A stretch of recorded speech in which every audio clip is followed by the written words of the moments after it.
Hello বন্ধুরা, বরাবরের মতো ইউটিউব টিক্স বাংলা চ্যানেলে আপনাদের আরও একবার অভিনন্দন।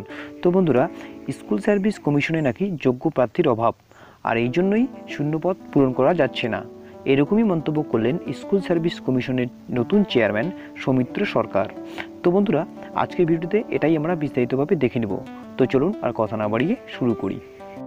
তো বন্ধুরা, ভিডিওটি শুরুর আগে প্রত্যেকবারের মতো একটি কথা বলে নেব, আপনারা যারা এখনও আমার চ্যানেলটিকে সাবস্ক্রাইব করেননি তারা সাবস্ক্রাইব করে নেবেন, এবং যারা অলরেডি আমার চ্যানেলকে সাবস্ক্রাইব করেছেন তাদেরকে জানাই অশেষ ধন্যবাদ।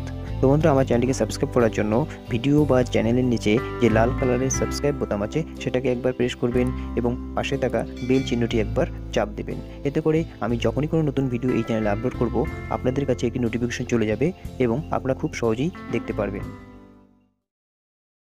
নিয়োগ সমস্যার পেছনে রয়েছে যোগ্য প্রার্থীর অভাব, রিপোর্ট পেশ এসএসসির। তো বন্ধুরা, আজকের এই বড়সড় আপডেটটি কিন্তু উঠে এসেছে আজ বিকেল নামক পত্রিকায়। তো চলুন দেখে নেই।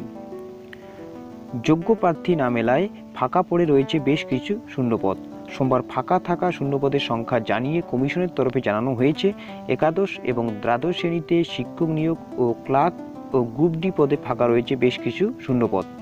কমিশনের যুক্তি, যোগ্য প্রার্থী না মেলায় এই পরিস্থিতি তৈরি হয়েছে।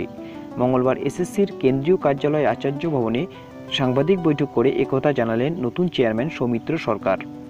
একাদশ ও দ্বাদশ শ্রেণীর 5,711টি পদের জন্য 4,889 জনের সুপারিশ তালিকা আগেই ছাড়া হয়েছে, তবে 822টি পদে কোনো যোগ্য প্রার্থী পাওয়া যায়নি।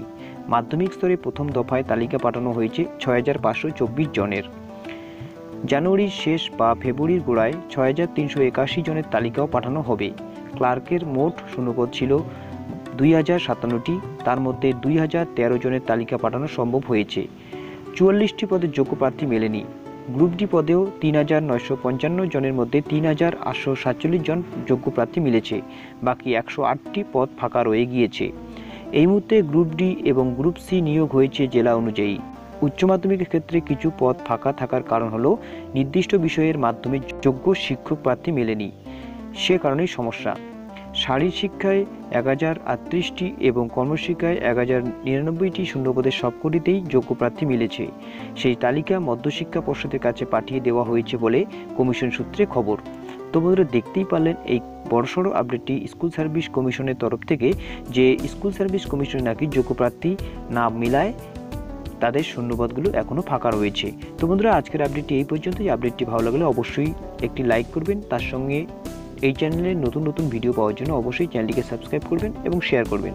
তো আজকের মতো এই পর্যন্তই, দেখা হচ্ছে পরে একটা নতুন ভিডিওতে। ততক্ষণের জন্য ভালো থাকবেন, সুস্থ থাকবেন।